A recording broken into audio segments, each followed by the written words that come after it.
Dor no joelho pode ser causado por um problema do quadril?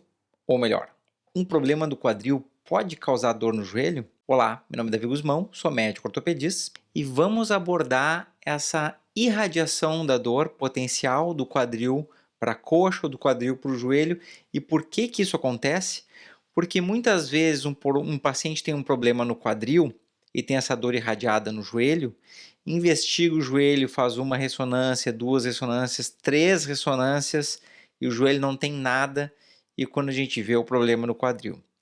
Isso é mais comum de acontecer em adolescentes, classicamente, digamos assim, descrito em adolescentes, mas isso pode acontecer com qualquer pessoa, um paciente adulto, um paciente adulto jovem, um paciente de mais idade. Muitas vezes a pessoa não tem dor sobre o quadril propriamente dito e tem dor irradiada no joelho somente, ou às vezes a dor está na frente da coxa e no joelho. Vamos ver como é que isso acontece. Essa imagem que vocês estão vendo aí do lado é a representação de um nervo, ele está em amarelinho. Nosso corpo é tomado por ramificações nervosas que saem da coluna vertebral para ir para os membros. E isso causa uma representação na pele e na musculatura de como que a dor caminha no nosso corpo. Imaginem que o nosso corpo ele é todo cheio de fiação elétrica. E essa fiação elétrica pode ter alguns curtos-circuitos. Vamos entender um pouquinho como é que isso funciona. Eu estou fazendo esse formato um pouquinho diferente aqui, vamos ver o que vocês acham, vocês vão me dar o retorno, se esse formato parece ser interessante ou não, e aí a gente faz mais formatos dessa maneira. Então aqui que vocês estão vendo, todos os nervos que passam aqui na frente do quadril,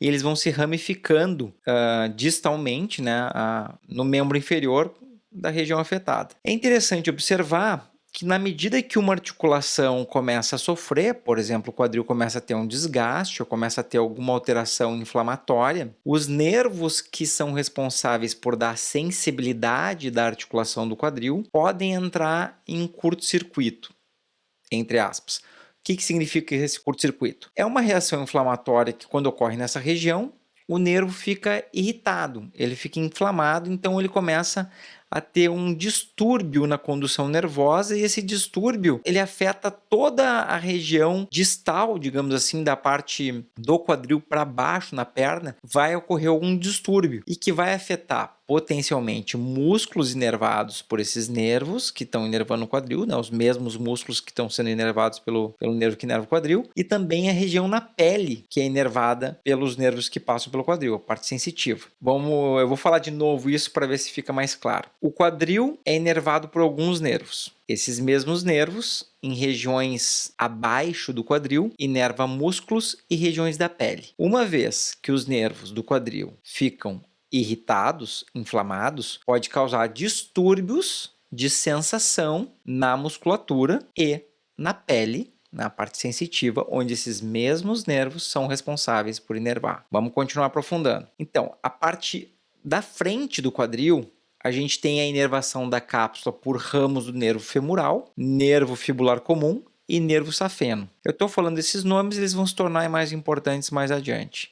Então, femoral, fibular comum e safeno. A parte posterior da cápsula do quadril é inervado por ramos do nervo tibial e ramos terminais do nervo obturador. Tem um errinho ali escrito obturado, obturador. Não vou corrigir agora, eu quero ir adiante, senão vamos perder o final da meada. Então, essa parte que está pintada em azul é a manifestação mais comum de uma dor dentro da articulação do quadril. Vamos dizer... Aqui é um chute assim, em torno de mais de 80% das dores onde a origem é dentro da articulação do quadril, ou seja, a cabeça do fêmur com o acetábulo, mais de 80% vai ter uma manifestação de dor como está representada aqui, certo? Então, o centro é na virilha e existe uma irradiação distalmente, ou seja, abaixo da articulação, na frente da coxa. Mas aqui a coisa começa a ficar interessante. Então, a manifestação na pele, então os nervos sensórios cutâneos que inervam a pele, eles vão ter uma origem em comum com alguns nervos que foram responsáveis lá pelo quadril, aquilo que eu estava explicando para vocês. Então aqui as setinhas eu coloquei para facilitar para vocês. Então vocês notem que o território amarelo são ramos do nervo femoral que eu tinha falado lá adiante, Isso aqui a gente está vendo a parte da frente da perna. Essa aqui é a parte de dentro da perna, né, que fica entre as pernas. Olha o dedão aqui embaixo. Tem ramos do nervo obturador, que eu comentei com vocês. Tem ramos do nervo safeno, até aqui embaixo. E tem ramos do nervo fibular comum na parte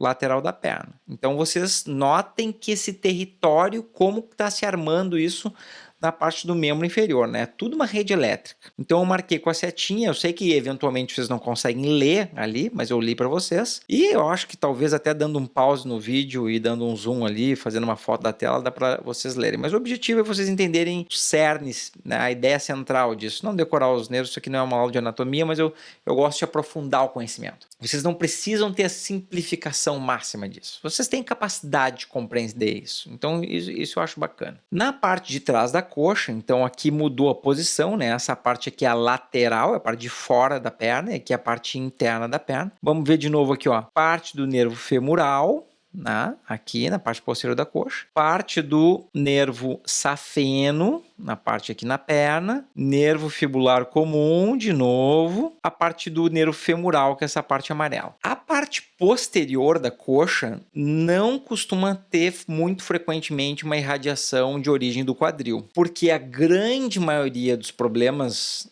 de dentro da articulação do quadril ocorre na parte da frente da articulação, então vai irritar mais os nervos da cápsula anterior. Então o mais comum vai ser essa situação aqui. Não que seja impossível, tá? Mas digamos assim, 95% vai ter esse tipo de radiação. E talvez em torno de uns 5% vai ter algum grau de radiação posterior. A gente tem que aprender a entender que na parte humana, assim, né? Nem nunca, nem sempre. Então a gente tem algumas formas de representar isso aí. Não é tão comum a parte posterior, porque os problemas são mais anteriores. Aqui, então, uma figura assim mais, digamos assim, mais um diagraminha assim, né, mais engraçadinho assim esse desenho. E notem aqui que eu marquei, né, o nervo obturador, o nervo femoral, o nervo safeno das regiões mais comuns. Agora eu botei esse desenho sem cor, mostrando a setinha os nervos e vamos agora pintar de vermelho o que é possível versus o que é mais comum versus o que é o segundo mais comum, para que vocês possam se identificar. Então, o que é possível? O que está pintado de vermelho é o tipo de radiação que é possível de ocorrer quando a dor é responsável, né, quando a dor vem de dentro da articulação do quadril. Então, nota, essa dor ela pode dar na região inguinal, com irradiação para coxa. Da coxa pode vir para o joelho, para a parte interna do joelho. Notem que o dedão está aqui embaixo, então a irradiação pode vir para a parte interna do joelho. Não se pode desconsiderar a parte lateral, que também pode ocorrer a irradiação. Eu vou botar aqui só a parte frontal, porque é a mais comum. Essa situação, como eu mostrei lá no início, é a mais comum. Então, vamos botar um número aí de 70% vai ter esse padrão. Uma dor na virilha com uma certa irradiação para a coxa. Isso é uma outra coisa interessante, que o grau de radiação nem sempre tem uma relação com o grau de gravidade. Então não quer dizer que irradia para toda a coxa que tem uma grande gravidade, né, que seja muito grave a lesão ou o desgaste. Então isso tem relação também com a capacidade inflamatória, se a pessoa tem alguma alteração nervosa com uma certa suscetibilidade a ter uma irradiação mais à distância ou não. Então a clínica da irradiação de dor não pode ter uma correlação com a gravidade do problema, certo? A segunda maneira mais comum é a irradiação na coxa, com uma certa irradiação ali no joelho. Essa é a segunda situação mais comum da irradiação no quadril. Então, aqui, né, voltando àquele desenho inicial, a maneira mais comum da articulação do quadril, coxo-femoral, é esse padrão de radiação. Vamos pegar os modelinhos lá, que vocês gostam bastante. Vamos pegar os modelinhos, que eu quero ressaltar um ponto aqui, ó. Voltamos com a ajuda dos modelinhos agora. Então, esses modelinhos vocês já conhecem há bastante tempo. O que é quadril? Quando a gente fala quadril, a gente está se referindo à união da cabeça do fêmur com o acetábulo. A cabeça do fêmur é essa bolinha. Ó, a bolinha é a cabeça do fêmur. O acetábulo é essa cavidade, que é a cavidade acetabular. O conjunto, cabeça do fêmur e acetábulo, formam a articulação do quadril, correto?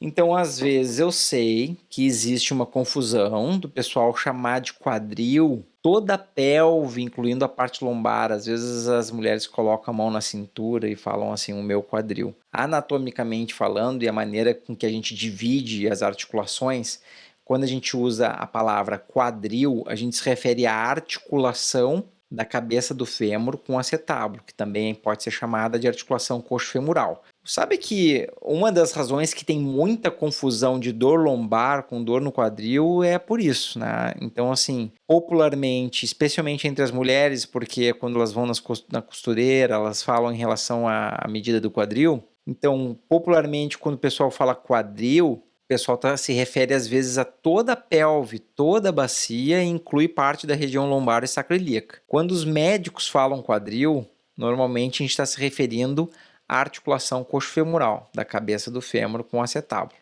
Certo, pessoal? Espero que vocês tenham entendido, então, o motivo pelo qual, às vezes, uma dor dentro da articulação coxofemoral se irradia coxa abaixo, podendo passar pelo joelho e talvez até a perna.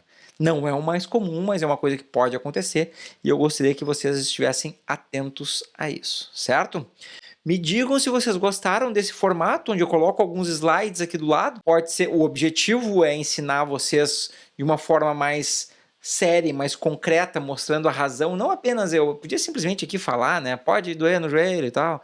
Mas eu quero que mostrar a razão pela qual isso está acontecendo, porque, enfim, essa parte da anatomia humana é fascinante, né? A gente que gosta dessa parte, gosta de explicar muito para vocês. Às vezes pode parecer que está meio longo, mas isso vai ajudar muita gente. Porque quando a pessoa entende a razão, ela grava melhor. E eu acho que informação é importante. Aquela história que ignorância é uma bênção, eu não concordo, não. Ignorância não é uma coisa boa. Conhecer as coisas, saber mais, conversar, aprender, isso é uma coisa boa, certo? Me digam se vocês gostaram desse formato, que eu faço mais dessa maneira. Se o pessoal não gostou, a gente tira esses slides para fora e faz sem os slides, certo? Grande abraço então. Tchau, tchau.